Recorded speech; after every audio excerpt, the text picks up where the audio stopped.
여러분 안녕하세요. 자, 여러분 2020년도 노무사 2차 시험 노동경제학 해설 강의를 시작하도록 하겠습니다. 먼저 시험을 보신 분들은 고생하셨다 이렇게 말씀드리고 싶고요. 또 앞으로 시험을 또 내년에 보실 분들은 간단한 제 설명을 통해 가지고요. 어떻게 노동경제학을 접근할 것인가 그에 따른 힌트를 좀 얻어 가셨으면 좋겠습니다. 자, 출제 경향을 한번 간단하게 살펴보면요. 문제는 이 자료를 제가 카페라든가 거기에 올려놓을 테니까 여러분들 보시면 될 것 같은데요. 무난한 출제 경향이었다라고 말씀드리고 싶습니다. 뭐 1번에 나와 있는 뭐 해도닉 1번의 EITC죠. EITC랑 해도닉 모형이라든가 통계적 차별 관련된 오학화 모형은 다 기본적인 내용으로 다루고 있는 것입니다. 특히 우리 노동경제학 연습책에 그 파트 1에 자세하게 있고요. 뒤에 또 문제도 반복해서 넣어놨기 때문에 아마 이 책을 저한테 수업을 들으시면서 공부하신 분들은 쉽게 접근하셨을 겁니다. 단지 노경의 특징은요. 이번에도 효자 과목이라 할 수 있는데 너무 매번 쉽게 출제가 돼서 혹시 불이타성이 나오지 않을까 걱정이 돼가지고요. 사실 공부를 또 2년, 3년 하신 분들은 범위를 넓히는 경우가 생깁니다. 저도 그래서 마지막 특강 때는 야 혹시 또 뭐 비버리지 모형 같은 게 나오지 않을까? 뭐 생산성 임금제 같은 게 나오지 않을까? 그렇게 설명했는데 가능성은 사실 뭐 퍼센트지로 따지면 1% 정도밖에 안 되거든요. 근데 이제 공부를 처음 하신 분들은 당연히 제끼셔도 되는데 공부를 좀 하신 분들은 혹시나 교수님 책에 있긴 하니까 사실은 봐야 될까? 라고 볼 수가 있어요. 그런데 역시나 아니나 다를까 저도 욕심을 내서 2기, 3기 때는 응용하는 문제를 많이 내긴 했는데 실제 시험에서는 그냥 가장 기본적인 거에 진짜 교과서라고 해야 될까? 뭐 우리 교재를 교과서라고 하면 교과서의 파트 1에 나와 있는 내용만 잘 준비하셔도 충분히 고득점이 가능하지 않을까 하는 생각입니다. 그래서 첫 번째는 무난했다 이렇게 말씀드리고 싶고요. 두 번째는요. 기본에 충실한 제대로 이해를 해야 됩니다. 그러니까 이게 문제가 쉬웠다고 해서 정답을 맞췄냐 틀렸냐 이게 중요한 게 아니라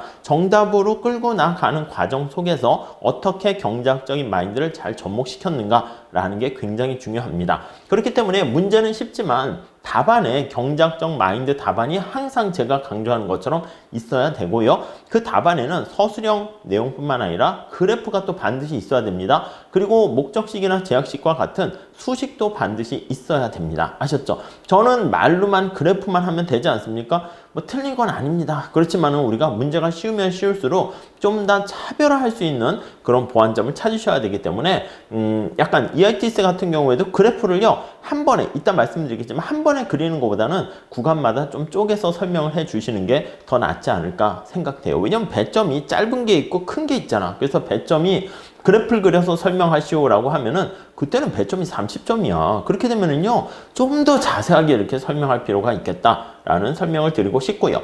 해도닉 모형에서도요, 무차별 곡선과 기업의 등이은 곡선을 그리시오. 이거 사실은 다 알고 있는 거거든. 근데 그림을 띠끼띠 그리고 넘어가면 안 되고 앞에다가 무차별 곡선이란 그리고 교차되는 두 사람의 선호, 효용함수를 나타내는 것이기 때문에 그 그림을 그린 다음에 거기다가 효용함수랑 MRS 같은 것도 조금 언급을 해 주셔가지고 위험에 대한 깊이 정도를 설명해 주시는 게 관건이 되겠습니다. 저 그렇게 안 그렸는데요. 그래도 답은 맞았는데요.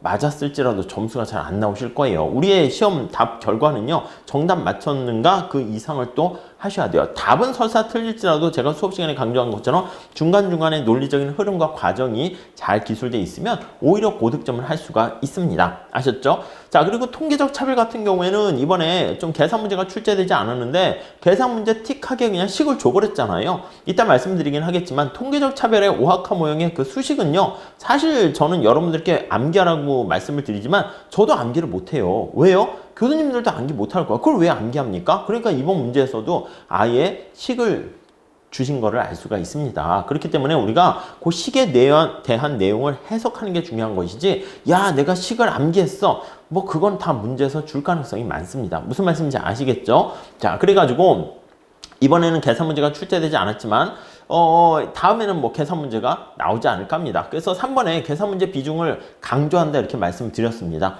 제가 강의하는 게 보통 보면은 실제 시험보다 조금 좀 1년 템포가 빠른 것 같아요.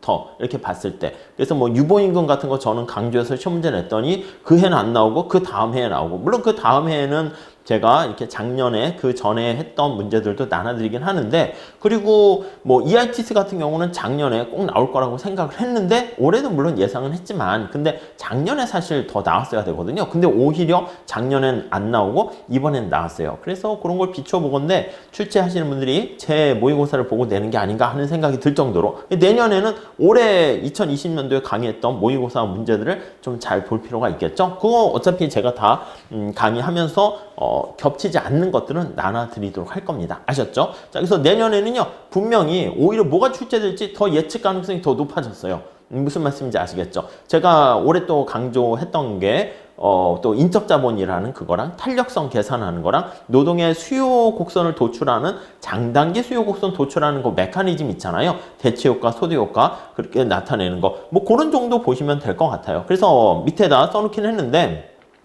오히려 내년 시험에 또 뭐가 나올까가 거의 이게 선명하게 예측이 가능합니다. 노동의 수요의 장단기 도출하는 거, 탄력성 식수구 계산하는 거, 계산 문제 한 문제 나오겠죠? 인적 자본 이거 원래 나왔어야 되는 건데 내년에 나오려고 하는 것 같아요. 신호발송 모형 해가지고 연결하는 거라든가 그리고 임금 격차와 관련된 여러 가지 두리뭉실한 내용 다양하게 쓰는 거 출제되지 않을까 하는 생각입니다.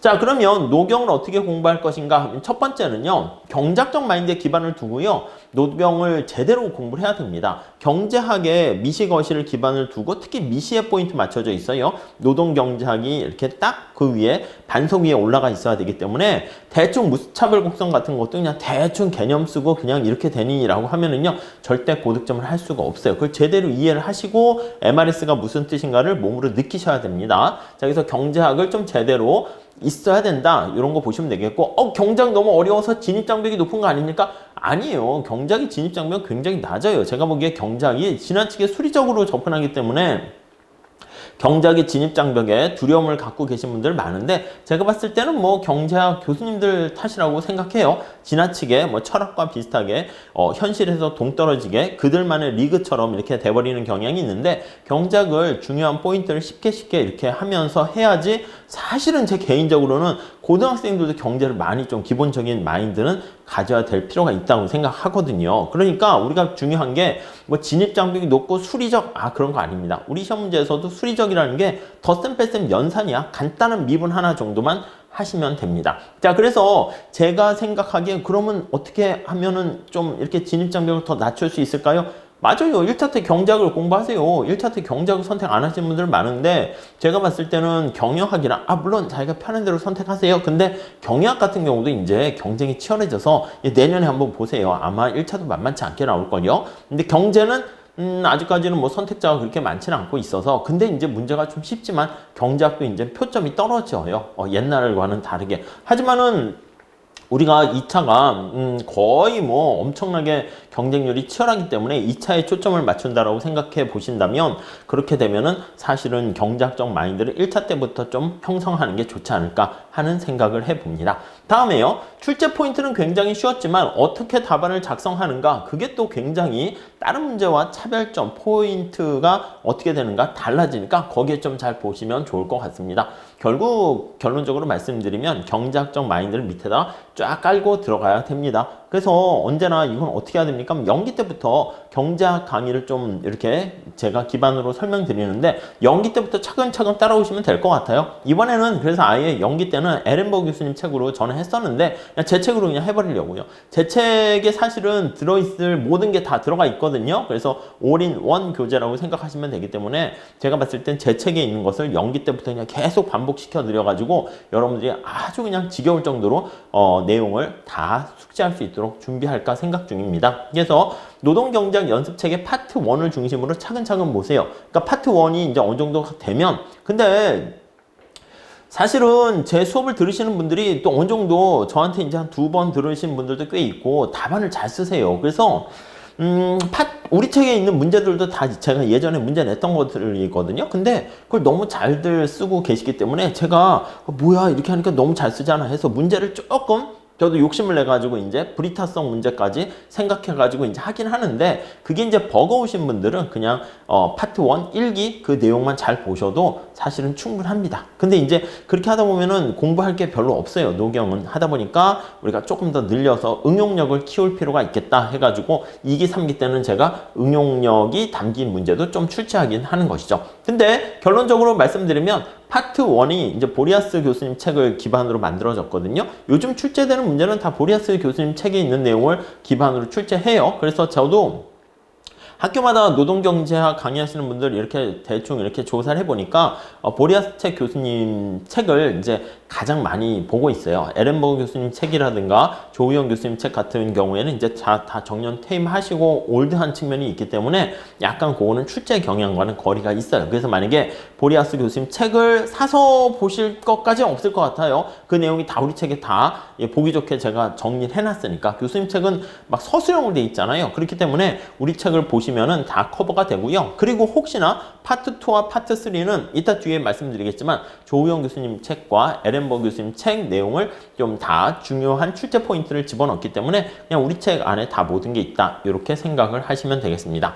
자, 그 다음에 세 번째 보시면 제가 우리 책에 보면 앞에 답안 쓰는 법도 써놓긴 했겠지만 뒤에 인덱스로 찾아보기 측면을 넣어놨거든요. 그러면서 빼먹은 게 있나 없나 그런 것도 보시는 게 괜찮아요. 그래서 거기 보시면 맨 마지막에 찾아보기를 통해 가지고요, 언제나 전체적인 시각, 어떤 거 내가 가지고 있는가, 까먹은 거 없을까, 빠뜨린 거 없을까, 이걸 좀 정리하시면서, 그리고 잠에서나 할 수 있는 노동경제학 요약서, 그러니까 한 페이지에 이렇게 정리가 돼 있잖아. 거기에 중요한 내용 보면요, 이번에 시험 나왔던 것도 다 중요하게 정리가 돼 있으니까 그걸 중심으로 해서 내용을 정리하시면 될 것 같습니다. 여기 보시면 찾아보기가 있어요. 이번에 봤던 근로장려소득세제도 여기 기억에 들어가 있고요. 해돈익 모형도 당연히 히읗에 들어가 있고요. 오학화 모형도 여기 보시면 이게 좀 확대가 안 돼가지고 그런데 여기에 다 들어가 있습니다. 그래서 우리 찾아보기도 이렇게 뒤에 집어넣기 때문에 여러분들이 그걸 보시면서 내용을 정리하시면은 쉽게 고득점에 이를 수 있겠다 라고 말씀드리고 싶습니다. 자, 이 정도 보시고요. 우리 본격적으로 살짝 들어가 보도록 할게요. 1번 문제가 뭐였었냐면 소득 여가 선택 이론에서 개인의 노동공급 의사결정에 관한 설명을 해보시오 라고 했는데 EITC인 근로장려세에 대해서 설명을 하는 거예요. 자, 그러면 EITC 해서 그래프 그려야지. 여기 보시면 소득 여가 평면이잖아. 그러면 우리가 그래프를 그릴 때 이렇게 하셔야 됩니다. 여가를 놓고 소득 또는 소비라고 하죠.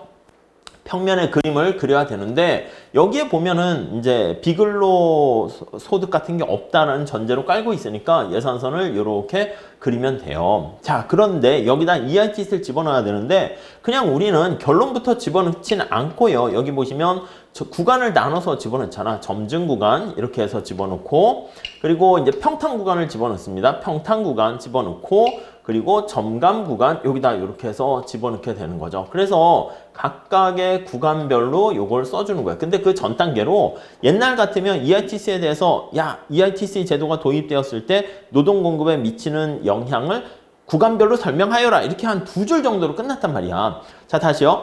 이번 시험 문제 페이지를 보시면 아시겠지만은 2페이지에 걸쳐서 나왔어요. 이게 무슨 뜻이냐면 옛날 같이 단답식 문제도 아니고, 저도 모의고사, 제가 낸 모의고사 보면은 저도 이제 욕심이 많다 보니까 이제 자꾸 풀어서 쓰다 보니까 2페이지가 넘어간단 말이에요. 그래서 한 페이지에 가능한 한 깔끔하게 하고 오른쪽에 연습장으로 넣도록 하기 위해서 가끔은 글씨를 제가 작게 만들긴 하거든. 근데 주어진 글씨체로 하다 보면은 또 교수님들도 제 문제 내는 거랑 비슷하게 2페이지 걸쳐서 나오게 되는데 이번에 2페이지에 걸쳐서 나왔어요. 그러니까 다시요. 옛날 같으면 EITC란 무엇이며 EITC를 도입했을 때 노동 공급에 미치는 효과를 구간별로 설명하시오, 이렇게 그냥 끝내버리면 그냥 그래프도 안 그리고 앞에 왜 EITC가 도입된다 이런 것도 안 쓰고 이렇게 나온단 말이에요. 그러니까 교수님들이 아니 이게 중요한 쟁점들을 다 너무 많이 빼먹었네 이렇게 돼가지고 요즘은 아예 그걸 잘게 썰어가지고 출제를 해주는 거예요. 그러니까 오죽하면 이거 1번에서는 아예 여기 나와 있는 것처럼 여가 소득 평면에다가 이렇게 EITC의 구간을 직접 쓰세요 이렇게 나와 있는 거예요. 무슨 말씀인지 아시겠죠? 그러니까 여러분들은 공부하실 때 너무 급하게 가시면 안 되고 차근차근 보셔야 돼요. 그래서 목차를 잡을 때는 EITC 개념이 뭔가, 왜 도입됐는가, 정부가 가난한 사람 도와주기 위해서 보조금을 제공했는데 아이고 근로욕을 떨어뜨리잖아. 그래서 제목 자체가 근로소득 장려세제, 근로소득을 좀 뭔가 늘리도록 장려하도록 하는 세제이기 때문에 오히려 마이너스 세금입니다. 그러니까 보조금입니다. 그래서 부의 소득세와 차이가 있는 건데 근로를 더 하게끔 유인하는 거야. 그래서 그걸 앞에 도입 배경에 좀 써주셔야 됩니다. 그리고 EITC 보조금의 구조 이거 있잖아. 점증, 점감, 고원 구간 이거요. 우리 늘상 하는 거 요거를 나타내고 이게 이제 당연히 이게 근로소득이 돼요. 소득.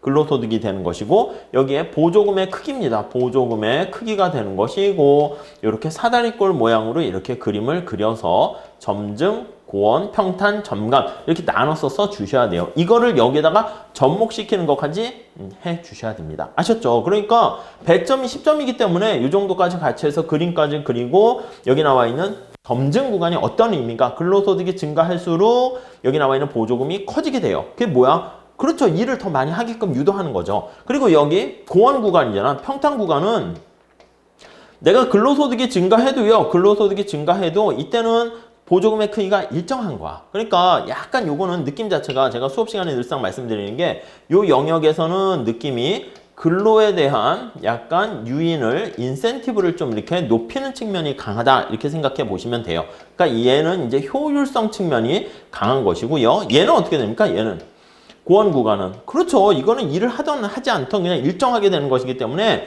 이 상황에서는요. 약간 공평성 측면의 포인트가 강해요.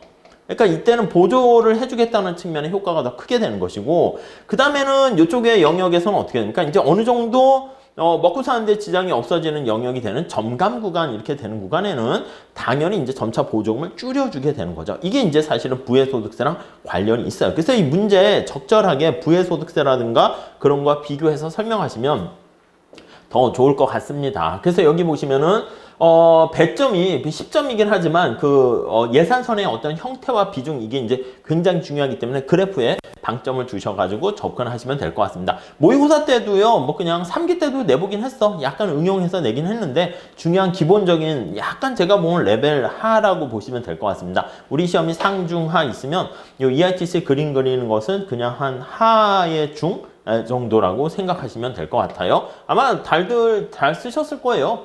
근데 이제 어떻게 쓰냐가 문제지. 그래서 이거 우리 책에 보면 교재 여기 보시면 43페이지에 나와 있습니다. EITC 개념 있고 구조 있고 이거 암기하진 않으셔도 돼. 이거 암기하면 오히려 교수님들께서 두려워할 수 있어. 뭐 이렇게 암기력이 좋아? 이럴 수 있어요. 교수님들도 암기 못해요. 그러니까 요 구조 형태 살짝 보시고 요거 그림 그려주시고 각각에 대한 요거는 제가 그림에선 뺐어요. 근데 뒤에 들어가 많이 있고 제가 칠판에 그림을 그리니까 잘 하셨을 겁니다. 궁극적으로는 노동 공급에 미치는 효과에 포인트를 맞춰서 보시면 돼요. 2번 보시면 근로소득 장려세제가 노동 공급에 미치는 효과잖아. 자, 그러면 목차에도 넣었는데 노동 공급이라는 거와 EITC와의 개요 해가지고 살짝 언급을 한 두세 줄 해주세요. EITC는 노동 공급을 증가시키기 위한 건데 맞아요. 처음에는 증가해야지 혜택이 커지기 때문에 더 열심히 일을 할 유인이 생기고 평탄 구간은 사실은 어떻게 보면 알겠지만 우리는 대체 효과는 없고 평탄하니까 소득 효과만 있고요. 점감 구간은 부의소득세랑 같은 결과가 된다는 거 알고 있잖아요. 그래서 구간별로 설명해 주시고 그래프로 나타내 주셔야 돼요. 자, 그런데 여기서요. 대체 효과, 소득 효과 언급했잖아요. 그렇기 때문에 제가 늘상 얘기하는 것처럼 구간별로 설명할 때 대체 효과란 무엇인가? 그렇죠. 동일한 효용을 유지하면서 상대 가격 변화로 그 표현이 들어가야 되고요. 소득 효과다라고 하면 실질 소득 변화로 평행하게 변화하는 거 그걸 잘 써주셔야 될 것 같습니다.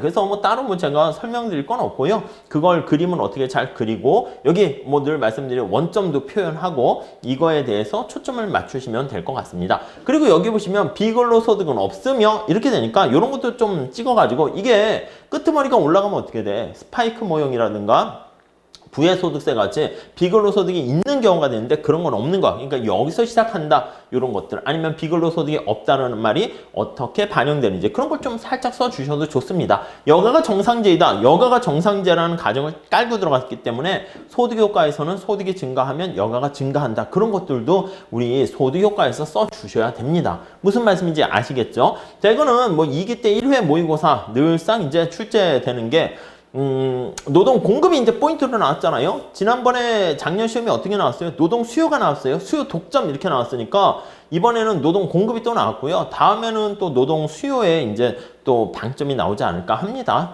그래서 아무튼 요거 뭐 EITC 관련해서 이렇게 블러블러 이렇게 해서 좀 응용하는 걸로 냈는데 뭐 쉽게 다 쓰셨을 것 같습니다. 3번 보시면은요.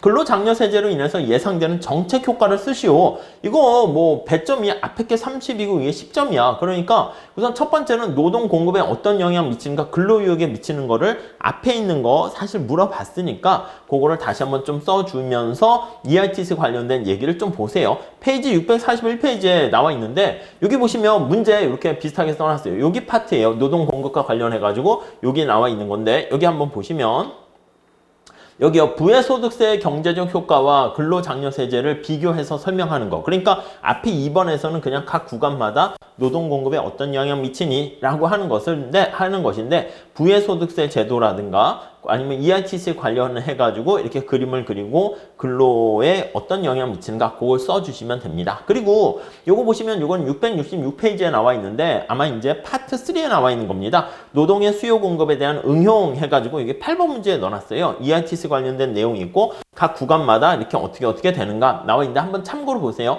이거 뭐 구간마다 이렇게 그림 그리는 거 잘 정리하시면 되겠고 이거는 좀 다른 교수님 책에 있는 연습 문제를 응용한 건데 마지막 구간에다가 이렇게 탁 꺾여지는 그거 응용까지 해놨습니다. 그래서 사실 응용을 하셔야지 여러분들 기본적인 내용을 잘 완벽하게 이해가 돼요. 무슨 말씀인지 아시겠어요? 여러분들이 만약에 공부 수준을 나 초등학교 6학년 산수 문제를 푸는데 6학년 수준 교재로만 공부를 하게 되면 그것도 괜찮아요. 괜찮긴 한데 사실은 좀 더 심도 있는 이해는 떨어질 수 있어. 한 차원 높은 데서 보셔야 돼요. 그러니까 이제 약간 중학교 수학, 고등학교 수학까지 한다라고 하면 거기까지 하는 게 목표는 아닌데 그것까지 우리가 하게 되면 초등학교 6학년 산수 문제는 되게 쉬운 거죠. 무슨 말씀인지 아시겠죠? 그러니까 고등학교 우리가 수학을 하는데 대학 수학 1학년 때 하는 그런 기본적인 수학을 하게 되면 훨씬 더 쉽게 느껴진다고요. 그래서 제가 여기 파트 3 같은 경우에는 응용하는 문제를 넣긴 했거든. 그래서 이게 왜 이게 이렇게 되지? 라고 이제 고민을 하다 보면은 기본적인 문제는 쉽게 풀 수가 있습니다. 그래서 약간 저는 뭐 시험 문제 난이도가 한 이 정도 나오니까 이 정도만 하면 될까요? 그럼 실제 시험장에서는 그것만큼 딱 채워가지고 실력 발휘를 못합니다. 그렇기 때문에 약간 그거보다는 좀 수준 높게 조금 하시기를 권장해요. 그래야지 체감 난이도가 확 쉬워져가지고 뭐 쉬웠네? 이렇게 되는 거죠. 아셨죠? 그러니까 제 수업 들으신 분들은 느끼시겠죠? 그냥 좀 이렇게 이번에도 쉬웠네 이렇게 된다고요. 근데 이제 단지 이제 공부가 너무 쉽다 보니까 범위를 너무 넓히다 보면 자칫 이제 쉬운 문제에서 이제 틀릴 수가 있는데 우리가 쉬운 거는 뭐 연기 때부터 많이 반복하니까 큰 어려움은 없을 거예요. 여기 보세요. 각 구간에서 개인의 노동 공급에 어떤 영향을 미칠 것인가 이런 것들을 구간을 세분화해서 이렇게 나타내세요 해가지고 점증, 고원, 평탄 이렇게 해서 나타내고 있고요. 그 다음 세 번째도 근로장려세가 전형적인 복지 프로그램과 어떤 효과, 어떤 관계가 있는가 그 효과를 설명하는 거예요. 698페이지에 있으니까 좀 보시면 될 것 같고 그냥 요거는 제가 조금 더 나가서 한 거죠. 이거 설계할 때, 디자인할 때 어떻게 해야 되는가 그거에 대한 얘기가 이제 보리아스 책이 있어요. 그래서 거기까지는 써주실 필요가 없는데 뭐냐면 정책적 효과를 물어봤잖아. 만약에 여러분들 시간이 됐으면 마지막 끝에 뭘 써주면 좋을까요? 사실은 실증 연구를 써주면 좋아. 야, EITC가 말이야 근로소득 장려세제라며 근로소득을 증가시키는데 도움이 됐어? 이거 됐으면 보조금 효과뿐만 아니라 근로소득을 높이는 효율성 측면의 효과 두 마리 토끼를 잡는 거잖아. 근데 이게 효과가 있냐 없냐라는 것을 어떻게 할 수 있을까요? 실제 조사를 해봐야지. 근데 그 안에는요, 우리가 진짜 EITC 때문에 발생하는, 우리 늘상 했잖아. 세터리스, 페리부스, 다른 요인이 일정하다는 가정하에서 그 처치하는 거랑 그 컨트롤하는 거랑 진짜 트리트먼트 효과를 두 개 해야 된다니까? 그러니까 마지막에 앞에서 정책적인 효과 뭐 이렇게 언급할 때 마지막에 요거 있잖아, 요거. EITC 관련해서 효과 있냐 없냐. 이게 보리아스 책 본문에 나와 있습니다. 그래서 제가 이걸 강조해서 설명했는데 정책 효과 이것저것 주저리 쓰는 것도 좋아요. 근데 근로소득에 한정해가지고 좀 더 강조해서 설명하게 되면은 근로소득 효과가 있는가 없는가 그걸 봐야 되는데 그때는 여기 나와 있는 이런 처치 효과까지 봐야 된다라는 걸 언급해 주시면 너무 또 많이 그리면 또 산으로 갈 수 있는데 근데 산으로 가도 괜찮아. 제가 봤을 땐 이게 모든 수험생들이 제가 봤을 때는 1번 문제는 다 잘 쓸 거기 때문에 거기에 뭐 과하게 좀 더 쓰는 것도 제가 봤을 땐 네거티브 하지 않습니다. 무슨 말씀인지 아시겠죠?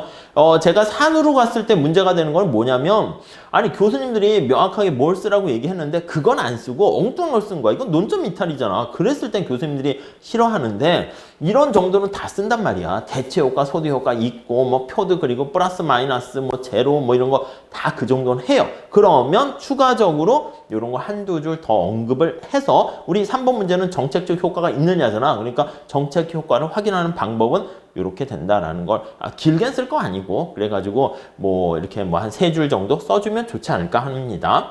자, 다음 2번 볼게요. 해더닝 임금 이론에 대한 얘기입니다. 이것도 살짝 보시면 여러분 1번에 보시면 해더닝 임금 이론에 대한 다음 물음에 답하시오. 가로축을 산업재해라고 볼 수도 있고 안전으로 놓을 수도 있다고 그랬죠. 그래서 보통 이제 보리아스 책에서는 산업재해로 놓고요. 그리고 그 조희영 교수님 책에서는 그걸 한 번 더 꼬아서 안전으로 놓게 됩니다. 근데 여기서는 문제를 재해로 놨기 때문에 그리고 수직축을 임금으로 놨기 때문에 그걸 따르시면 좋겠고요. 물론 이제 그걸 따른 다음에 혹시 시간이 남았다. 남진 않을 거예요. 시험장 가시면. 근데 남았다 그러면 만약에 수평축이 만약에 산업에 대한 안전 정도다라고 하면은 뭐 이렇게 해더닝 모형의 그래프는 반대가 된다. 뭐 그런 거 한 줄 정도 언급해줘도 나쁠 건 없습니다. 자, 1번이요. 임금 산업 제휴 평면에서 어떤 평면인지 무대를 세팅해 줬습니다. 그렇게 돼 있는데 근로자 A와 B가 있는데 무차별 곡선이 교차한대요. 자, 우선 첫 번째 보시면 산업 재해 이게 위험이죠. 위험. 여기 임금이에요. 그러면 무차별 곡선이 어떻게 생깁니까 하면은요. 이 위험, 리스크를 등지고 이렇게 얘는 좋은 거니까 이런 식으로 생길 가능성이 있게 돼요. 근데 얘가 교차했다. 교차한 거는 지금 다른 두 사람을 얘기하는 겁니다. 같은 사람이 아닙니다. 그래서 재해 위험에 대한 근로자의 차이라는 게 뭐야? 선호의 차이지, 선호의 차이. 이게 무차별 곡선이잖아. 인디퍼런스 커브잖아. 그럼 무차별 곡선 어디서 나온다고 그랬습니까? 효용함수에서 나오는 거지. 효용함수를 위에서 보는 거잖아요. 효용함수는 어디서 나오는 거야? 궁극적으로 왜 우리가 효용 이렇게 따집니까? 유틸리티. 사실은 선호거든, 선호. 우리가 어떤 사람에 대한 사실은 경작에서 선택, 선호가 이제 관심인데 요거에 대한 얘기를 이제 값을 부여해서 효용함수로 이제 만들게 되는 거예요. 이 효용함수를 가지고요. 인디퍼런스 커브 해서 요걸 3차원의 그림 그리기 어렵기 때문에 2차원을 다운시켜서 나타낸 겁니다. 그래서 빨강이와 검정이가 다른 사람의 선호를 가지고 있다는 거야. 그래서 여기서 차이가 뭡니까? 뭐 기울기가 달라요. 다 좋아요. 다 좋은데 선호의 차이가 있다. 뭐에 대한 선호의 차이일까요? 그렇죠. 위험에 대한 선호 차이가 있다. 위험의 깊이 정도를 얘기하는 겁니다. 그걸 앞에 언급하고 들어가셔야 좋아요. 무슨 말씀인지 아시겠죠? 배점이 5점이기 때문에 사실은 이렇게 그린 다음에 여기 뭐 해설에 좀 써놓긴 했습니다. 선호의 차이를 뭐냐면 이거요. 무차별곡선의 접선의 기울기로 나타내는 거지. 이게 MRS 아닙니까? MRS를 뭐 깊게 쓸 것까지는 아니지만 MRS가 크다 작다라는 게 무슨 뜻인가까지 좀 언급을 하시면 당연히 좋을 것 같고요. 무슨 말씀인지 아시겠죠? 이거 그림 그려가지고 뭐 누가 위험을 더 싫어하니 그 말 쓰는 건요. 모든 수험 그러니까 아예 처음 진입했거나 아니면 아예 이제 1회독을 못 하셨거나 이런 친구들은 아직은 좀 그렇지만 공부를 좀 하신 분들은 다 쓸 수 있단 말이야. 그럼 이 안에다가 각각의 주어진 점에 대해서 여기 나와 있는 MRS 가지고 거기까지 언급을 해주시면 더 좋을 것 같습니다. 그래서 그게 바로 위험에 대한 깊이 정도죠. 자, 모의고사 때는 뭐 늘상 물어보긴 합니다. 그래서 안전에 대한 사실은 어떻게 측정하는가 거기까지도 좀 사실은 내긴 했고요. 그 다음 효용 극대화를 추구하는 개인을 상정해서 산업 안전에 둔감한 사람과 민감한 사람 이렇게 해가지고 물어봤어요. 그게 바로 효용함수의 반영된다라는 거 알고 있을 거고요. 그 다음에 해더닝 임금뿐만 아니라 여기 또 해더닝 임금이 사실 잘 적용되지 않는 거 이것도 했는데 그것도 나올 수는 있는데 사실은 해더닝 임금 모형이 나온 지가 좀 오래됐어. 옛날 산업안전 벌써 한 5, 6년 전 돼버리네요. 그러다 보니까 그때 나왔고 안 나왔기 때문에 다시 또 이렇게 기본적인 걸 물어봤어요. 이게 만약에 이제 또 최근 2, 3년 안에 나온다 그러면 해더닝 임금이 우리 늘상 했잖아. 성립하지 않는 거, 능력 편의라든가 여러 가지 편의 때문에 발생하는 그런 문제를 물어볼 수가 있어요. 아셨죠? 근데 이게 전제가 돼야지 거기까지 우리가 갈 수는 있어요. 근데 궁극적으로 거기까지는 하셔야 됩니다. 자, 우리가 이제 교재 578페이지가 보시면 보상자 임금 격차 해가지고 여기 산업안전에 대한 1번, 2번, 3번 단답식 비슷하게 물어봤는데 그대로 보시면 돼요. 뒤에 나온 게 이거죠. 수평축을 범죄 발생률 해가지고 수직축은 임금 수준 나타내서 이게 범죄 발생률에 대한 위험을 기피하는 사람을 무차별선 형태에 어떻게 반영되냐 이거잖아. 교차된 거잖아. 그랬을 때 요거요. 한 단계 위험이 더 증가했을 때 당신은 임금을 얼마나 줘야 됩니까? 라고 우리가 표현을 할 수가 있어요. 그 파트 1의 기본적인 그림 나와 있는 거 있잖아. 위험에 대한 태도 나타내서 그러니까 기억나시죠? 이거 해서 점점점 위험이 없을 때랑 위험이 있을 때랑 그렇게 해서 나타내는 것도 써주시면 좋아요. 그러니까 이게 뭐 정답이 딱 있다기보다는 여러분들이 아는 만큼 쓰실 수가 있어요. 그래서 이게 뭐 제가 얘기하는 것도 이렇게 예시답안이다 이렇게 제시하기보다는 뭐 그런 원래 이제 채점하신 교수님들이 가이드라인을 제시해야 되는 거죠. 그래서 저는 이러이러한 내용들을 여러분들이 잘 버무려서 쓰시면 좋겠네요 라고 보시면 돼요. 그냥 기본적인 해돋이 모형의 파트 1에 나와 있는 그 기본 모형이 바로 요거야. 3명의 근로자를 생각해 가지고 의해서 나와 있잖아요. 위험을 기피하는 정도의 무차별선이 반영되는 요 그림이 이제 기본적인 그림인데 뭐 기본적으로 이제 2명만 놓고 해서 이렇게 한 개 대체로 표시한 다음에 3명으로 확장한다면 여기서 이제 2명밖에 없으니까 요거는 3명 하려고 하는 건 이제 기업이 3개 있다는 전제하에서 얘기하려고 그래서 교과서에는 이렇게 나와 있는 건데 뭐 어렵지 않게 아마 쓰셨을 것 같습니다. 그 다음에 임금 산업 재해 평면에서 기업의 등이용 곡선을 3가지로 이제 그림을 그리고 그러니까 3개의 기업이 있다는 겁니다. 그리고 그것을 좀 설명하세요. 그래서 이것도 역시 등이용 곡선이잖아. 기업의 목적이 언제나 이용 극대화라는 거 설명하시면서 그걸 이제 분석할 때 우리의 관심사가 여기 있죠. 상해 확률, 임금. 이게 이제 기업 입장에서 중요한 이윤에 영향 미치는 2가지 팩터가 되는 것입니다. 그래서 보통 보면은 이제 무차별 곡선이 이렇게 생기고 등이용 곡선이 이렇게 생깁니다. 그래서 앞에 개념부터 써줘야 돼. 등이윤이라는 게 뭐다? 이윤이 동일한 점을 나타내는 달성하는 여기 나와 있는 상해 확률과 아니면 위험과 임금의 평면에 나타낸 곡선이다. 이렇게 보시면 될 것 같고요. 그 그림의 형태는 이렇게 돼 있어요. 뭐 우상향하고 뒤로 블러블러 넘어가면은 여기 뭐 오목한 형태고 블러블러 써주시면 될 것 같습니다. 자, 그래서 해돈의 임금 함수는 뭐냐면 2개 등이윤 곡선과 여기 나와 있는 무차별 곡선이 합쳐지는 겁니다. 자, 그래가지고 나타낸 거 요거 그림을 쫙 이렇게 해서 얘기를 하는 거죠. 아무튼 뒤에 있어가지고 같이 연결해봤고요. 세 번째는 이게 과거에 기출문제 나왔었던 거죠. 자, 근로자와 기업이 최적화 상태에 있다. 이게 뭐야? 그렇죠. 무차별 곡선과 등 이용 곡선이 등을 맞대고 접하고 있는 겁니다. 그렇죠. 등 이용 곡선의 접선의 기울기랑 무차별 곡선의 접선의 기울기가 똑같다. 이거를 그림을 그려놓고 그 상태에서 시작하는 거야. 자, 그랬을 때 정부가 산업재해 기준을 강화할 때 여러분 정부가 개입을 하게 되면 뭐든지 비효율성이 생기는 경우가 많다라는 게 경제학적인 입장이에요. 그래가지고 정부가 산업재해 기준을 강화할 경우 근로자 효용과 기업의 이윤에 어떤 영향을 미치는가 해돈의 임금 곡선 그리고 이걸 해라. 이것도 이제 우리 교재에 보시면 298페이지에 그냥 나와 있는 거예요. 언제나 다시 말씀드리면 보리아스 교수님 책에 보면은 사례 연구라는 게 있거든요. 우리도 이렇게 사례라고 이렇게 넣어놨습니다. 근데 교수님 책에서는 서술적으로 말로 쭉 돼 있는데 저는 그거를 풀어서 그냥 보기 좋게 동그라미 해가지고 수험서용으로 바꿔놓은 거고요. 그 사례를 잘 보시면 좋겠어요. 근데 그 사례에 대한 기본적인 개념과 용어에 대한 설명은 앞에 본문에 설명 있죠.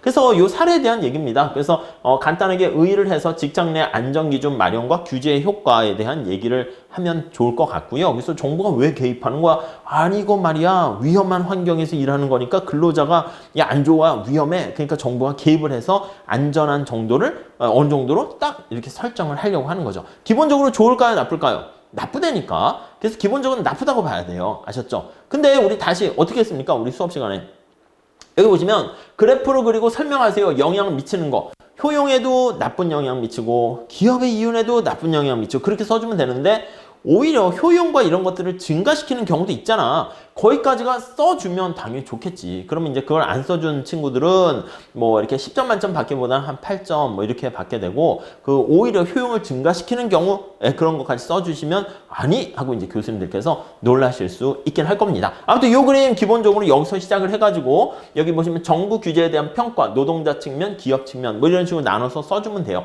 우리가 궁극적으로 정부의 정책에 대해서 효과를 평가하려면 뭐에 대해서 다뤄야 됩니까? 그렇죠. 경작은 늘 행복해지기 위한 거예요. 근로자는 효용을 증대시키는 거야. 그래서 근로자의 효용에 대해서 평가해야 되고요. 기업은 목적이 뭐라고요? 이윤 극대화잖아. 그러니까 이윤을 극대화한다는 거에 초점을 맞춰가지고 써줘야 돼. 그 둘이 근로자와 기업이 다 경제의 중요한 주체이기 때문에 이 둘의 효용, 그게 우리가 이제 소비자이며 생산자이며 이거잖아. 둘의 효용을 극대화될 때가 바로 파레토 효율적인 최적 상태다. 이렇게 얘기를 할 수 있다고요. 그래서 기업 측면과 근로자 측면을 써주는 것이고, 그렇게 되면은 전부 다 근로자의 효용은 낮아질 수밖에 없고 기업의 이윤도 감소할 수밖에 없다. 이렇게 써주는 거야. 근데 만약에 여기 나와 있는 것처럼 근로자가 위험을 잘 모르는 경우 오히려 규제가 근로자의 효용을 더 증가시키고 그렇게 긍정적인 역할을 할 수 있다. 이렇게 보시면 되겠죠. 아니면 그냥 아예 그냥 여러분들이 그냥 근로자와 기업에 아니면 근로자가 위험을 아는 경우 해가지고 효용을 증가시키는 경우 감소시키는 경우 이렇게 해서 세게 해도 돼. 근데 제가 봤을 땐 출제자께서는 이렇게 근로자가 위험에 대해서 잘 모르는 경우까지는 아마 생각을 하지 않았을 거야. 그러니까 그리고 대부분 학생들도 이거 쓸 때는 그 이전 단계만 쓸 가능성이 많아요. 그러니까 앞에 거 쓰고 짜잔 하고 이쪽도 이제 근로자가 위험을 모르는 경우 더 생각해야 될 사항 이렇게 해도 되고요. 아니면은 뭐 그냥 바로 그냥 근로자가 위험에 대해서 다 모든 정보를 알고 있다는 가정하에서 언급하고 케이스 1, 케이스 2 해서 근로자가 위험에 대해서 모르는 경우 규제의 영향 이렇게 써주면 당연히 좋겠지 뭐. 그래서 만약에 이 채점 가이드라인도 만약에 위험을 잘 모르는 경우 정부가 오히려 후생과 이런 걸 개선시킬 수 있다 이렇게 생각을 하게 되면 이걸로 만약에 쓴 친구들이 몇 명 있게 되면 아마 채점 가이드라인도 바뀔 수 있겠죠. 야 이렇게까지 쓴 경우를 만점으로 줍시다 이렇게 돼버리면은 또 약간씩 그냥 앞에 것만 쓰면 반밖에 안 쓴 거니까 7점 이렇게 될 수도 있는 거죠. 무슨 말씀인지 아시겠죠? 근데 모두 다 이 뒤에 나와 있는 근로자가 위험에 대해서 모르는 경우 안 썼다 합시다. 그럼 어떻게 될까요? 그럼 이제 그러면 그러니까 이게 늘 그렇듯이 수업도 마찬가지. 수업도 오프라인 수업을 듣거나 아니면 수업 시간에 질문하시는 분들의 거기에 맞춰서 저도 약간 난이도가 매해 조금씩 달라질 수밖에 없거든요. 그러니까 채점하는 가이드라인도 어느 정도 있긴 한데 거기다가 이제 뭐 이런 거 쓰면 점수를 몇 점 줄까 할까 이것도 의논하시겠죠. 그렇게 되면은 그게 이제 조금씩 약간 달라질 수는 있을 거예요. 그러니까 거듭 말씀드리는데 예시답안이라고 나온 게 뭐 다 예시답안은 아니고 이 정도 쓰면 그냥 뭐 못한 거 아니겠습니다. 뭐 이렇게 얘기하는 거라고 생각하시면 돼요. 자, 그리고요, 그리고 마지막에 이제 정부 개입의 가능성이라든가 개입의 평가, 근데 정부 개입의 한계, 뭐 이런 식으로 좀 써주시면 되지 않을까 하는 생각을 해봅니다. 자, 이것도요, 비슷한 문제입니다. 위험과 임금에 대해서 무차별 곡선 나타내주고, 무차별 곡선의 형태에 대해서 위험에 대한 근로자들의 유보임금, 유보가격, 그거를 이렇게 설명하는 거니까 이게 바로 요걸 얘기하는 거죠. 위험이 한 단계 증가했을 때 너 얼마나 임금 정도 더 줘야지 너 일을 할 거니? 이걸 나타내는 것입니다. 뭐 늘상 모의고사 때 문제를 내고 있어요. 올해도 1기 때 그냥 7회 기본 내용 할 때 정부가 안전 규제를 실시하는 경우 효용과 이윤이 모두 감소할 수 있음을 그래프를 그려보세요 하고 뭐 이렇게 집어넣고 하고 있는 거죠. 이제 그거보다 조금 더 들어간 게 뭐 3번 요런 정도인데 제가 봤을 때는 요 2번이니까 뭐 내년에는 뭐 이렇게 안 나왔던 게 또 나왔던 게 또 나올 가능성이 희박하긴 해요. 근데 1기 때는 좀 설명할 거야. 1기 때는 설명할 건데 2기, 3기 때 되면은 사실 헤드링 모형은 조금 뺄 거예요. 빼거나 아니면 요거보다 한층 더 심화된 다른 문제를 내겠죠. 교수님들도 똑같은 문제를 계속 내는 거 되게 싫어하세요. 또 자존심이 세시기 때문에 그렇기 때문에 한층 더 업그레이드된 뎁스가 깊은 문제를 내거나 다른 문제 아직 나올 만한 게 많기 때문에 내년에 뭐 해돈이 임금 같은 건 좀 빼도 상관없지 않을까 합니다. 아무튼 그건 제가 수업 시간에 맞춰서 설명을 드릴까 생각해 보고요. 자, 그리고 3번에 통계적 차별과 관련된 게 이제 시험 문제가 나왔죠. 그래서 여기 보시면 남녀 간 임금의 차별에 대해서 통계적 차별이 뭐냐? 차별이 여러 가지 종류야. 그래서 사실은 통계적 차별도 늘 중요하게 강조를 하지만 좀 뭔가 고용주에 의한 차별을 통해 가지고 이게 세게 나오지 않을까. 근데 그렇게 하면은 이제 3번 문제는 좀 이제 우리가 25점 정도 배점을 하고 있기 때문에 세게 내기는 좀 약간 그래서 그런 건데 여기서는 보면 이제 통계적 차별을 물어보고 있어요. 여기 보시면 뭐 그대로 물어봤어요. 이번에 보시면 우리 책 교재 621페이지인데 포인트 8에 다음 중 통계적 차별에 대한 설명이다. 물음에 답하여라. 통계적 차별이 발생하는 이유는 무엇이며 이런 거 앞에 써줘야 됩니다. 대표적인 사례를 하나 또 들어보세요. 이렇게까지 얘기했고요. 통계적 차별이 임금에 어떤 영향을 미치는가, 그리고 차별을 측정하는 방법, 오학화분해법에 대해서 논하시오. 그러니까 이 문제가 그대로 나온 거라고 생각하시면 돼. 아셨죠? 근데 저는 솔직히 이번에는 요 1번을 찍었거든요. 고용주 차별을 찍긴 했는데, 뭐 아무튼 내년에 다음에 나오게 되면 이제 통계적 차별보다는 고용주 차별 물어보긴 하지 않을까 합니다. 자, 우선 통계적 차별이 임금에 어떤 영향을 미치는가 이렇게 쭉 나와 있는 거 있잖아요. 이거 우리 많이 했죠. 그래가지고 여기 나와 있는 것처럼 임금에 미치는 영향할 때 이게 두 사람들의 이제 집단이 다르거잖아. 그래서 얘가 진짜 능력이 있어가지고 임금이 성과가 좋은 건지 아니면은 그냥 능력은 없는데 여기 두 가지로 나눠 있잖아요. 절편은 다르고 기울기가 같은 경우인지 여기 나와 있는 것처럼 그 점에서는 같은데 요 기울기가 차이가 나는 건지 그렇게 좀 나눠 가지고 좀 설명을 해 주시면은 좋을 것 같고요. 통계적 차별이 발생하는 등장하는 이유 429페이지에 나와 있습니다. 발생 이유도 좀 써 주시면 좋아. 우리가 봤을 때는 차별이라고 생각하는데 우리가 어떤 순수한 그런 차별은 아니야. 통계로 정보가 없기 때문에 비대칭 정보 때문에 에휴 그냥 뭐 좋은 대학 나오면 애들이 똑똑하지 않겠어 이거요. 근데 우리가 좋은 대학 나왔다고 다 똑똑한 게 아닐 수 있거든.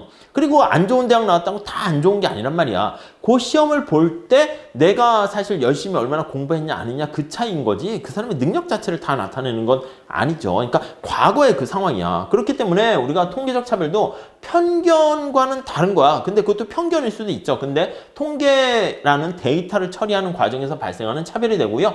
불확실성, 비대칭 정보와 통계적 차별 좀 언급을 해주시면 좋겠습니다. 그 모형에 여러 가지 가정해가지고 이윤극대화 이런 것들 당연히 써주면 좋겠고 상황과 관련해가지고 통계적 차별이 발생하는 이유 있잖아. 자료가 불충분하거나 비대칭 정보에 빠져있는 경우 알 수가 있습니다. 실제 사례 여기 나와 있죠. 그래서 뭐 그런 걸 좀 앞에다가 좀 써주면 돼요. 이게 아예 교과서에 있는 사례이기 때문에 그걸 그냥 과거에서 써주셔도 돼.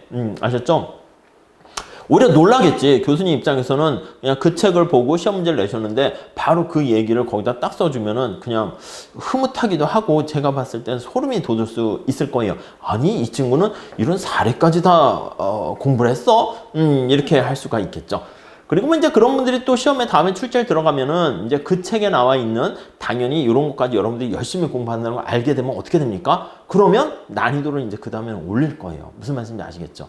물론 여러분들이 모르겠어요. 지금 저한테 이렇게 시험 봐오셨던 분들은 요걸 다 잘 쓰셔서 그런데 만약에 못 쓴 사람이 너무 많으면 교수님들 머릿속에는 아 이렇게 통계적 차별 이 정도 해도 변별력이 확 생기는구만 해가지고 더 들어가지는 않을 거예요. 물론 이제 처음에 이제 공부 이번에 시작하시고 1차 합격 바로 하신 분들은 이런 쪽까지는 가기가 좀 그래요. 그냥 노동의 수요, 노동의 공급 그 정도까지만 가고 이제 말게 될 가능성이 있습니다. 아무튼 통계적 차별이 임금에 미치는 영향 그런 것들 요 식 정도 이렇게 쭉 해가지고 봐주시면 될 것 같고요. 여기서 이건 뒷페이지에 다시 나와 있는 걸 다시 문제화로 나타내서 좀 보기 좋게 분량을 정리해서 써드린 겁니다. 2번 보시면요. 여기 나와 있는 이거 있잖아. 일명 오학화분해법에 따랐을 때 임금 격차 얘기하는 건데 저도 이거를 설명을 했고 매번 합니다. 그리고 올해는 뭐 세게 제가 이거를 모의고사 내지는 않았는데 왜냐면 이걸 설명했는데 다들 잘 하셔가지고 작년에는 요걸 아예 문제를 냈거든. 근데 저도 이 식을 암기하지 못해요.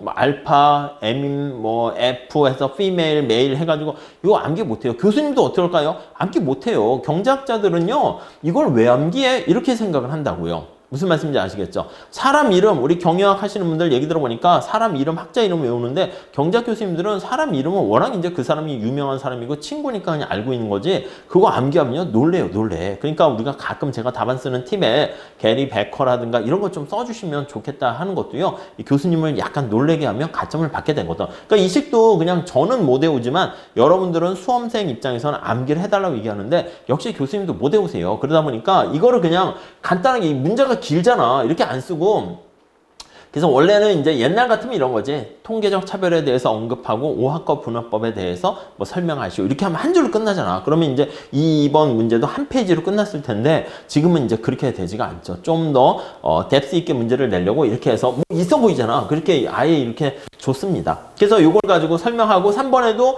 이거를 차별 부분 중에서 그래프를 그려서 나타내세요. 그냥 교과서에 있는 우리 책에 있는 그대로입니다. 그래서 이것도 보면 9회 모의고사 때 통계적 차별 물어보면서 임금에 미치는 영향과 오학화 분해법을 설명하세요. 이렇게 뭐 냈어요. 뭐 보통 1기 때 내는 거 정도 레벨을 크게 벗어나지는 않습니다.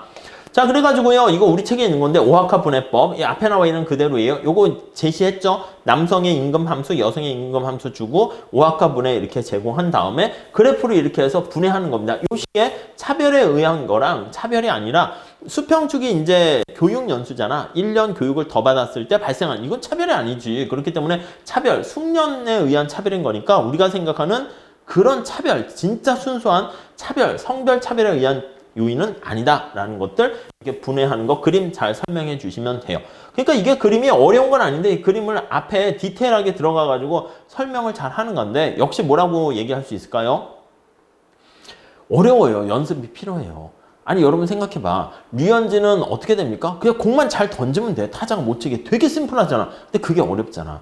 타자는 그냥 투수가 공 던진 거 잘 치면 되잖아. 근데 그게 어렵다니까? 그러니까 이것도 저는 이렇게 설명했어요. 아이고 책에 있는 기본적인 문제는 맞아요. 근데 이걸 한번 들을 때는 또 수업과 같이 들으시면은 여러분들이 이해가 잘 되는데 그 다음 백지에다가 여러분 쓰세요 하면은 안 써진다니까. 그러니까 노경은요 철저하게 여러분들이 그래프 많이 그려보시고 수식 진짜 많이 써보시고 이 모형에 대해서 여러분들이 고민을 하신 다음에 문제 앞에다가 어떤 의의라든가 왜 이런 모형이 등장했을까 마지막에 정책적 시사점 그런 것들을 고민을 한 사람과 하지 않은 사람과 우리가 봤을 때는 알고 뭐 똑같이 답안지 아니요. 교수님들은 약간 가점을 더 주려고 노력을 하기 때문에 그걸 쓴 사람과 쓰지 않은 사람을 우리가 쫙 분해를 해내실 수가 있어요. 그래서 여기 쭉 하고 차별 측정하는 거 이건 뭐 다시 이건 뒤에 나와 있는 거예요. 그래서 434페이지에 나와 있는 건데 이렇게 오학화 분해 이렇게 나타내는 거 조금 보시면 될 것 같습니다.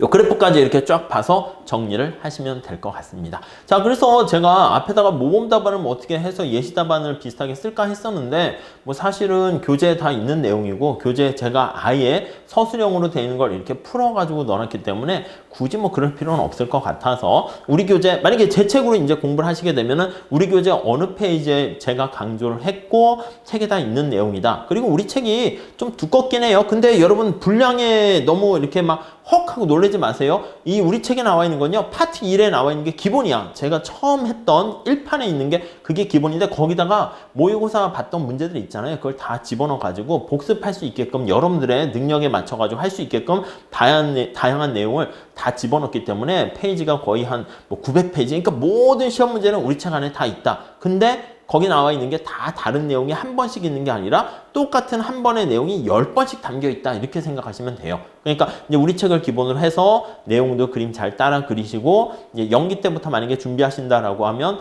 연기 때는 제가 무차별 곡선이란 탄력성이란 이런 것부터 할 수밖에 없어요. 제가 이제 프라임 법학원에서 수업을 할 때 저도 경제학 특강을 하고 싶어. 법학이나 다른 거 하시는 분들은 인문 특강 하더라고요. 그래서 경제학 특강 해가지고 수요 공급 뭐 이렇게 사실 하고 싶은데 이게 딜레마예요. 첫 번째는 1차 때 경제학 하신 분들은 들을 필요가 없어요. 그리고 두 번째는 그걸 당연히 듣고 오셨을 거라고 저도 생각하고 예전에 그렇게 했는데 아무도 안 듣고 오더라고. 그러니까 수업 시간에 다시 수요 공급이란 하면서 경제학이란 설명할 수밖에 없어요. 그래서 연기 강의를 조금 늘렸어요. 딴 데보다 이제 한 14회인가 12회인가 이렇게 늘렸는데 거기서 경제학 강의를 한 4회 정도는 하려고 합니다. 그리고 필요한 경제학 얘기는 1차 때 안 하셨어도 상관없어요. 모른다 생각하고 기초부터 말씀을 드릴 거고 유인물 나눠드려서 그거 설명하면서 우리 책을 가지고 바로 연기 때부터 할 겁니다. 아셨죠? 전에는 에렌버그 교수님 책 그게 전통적인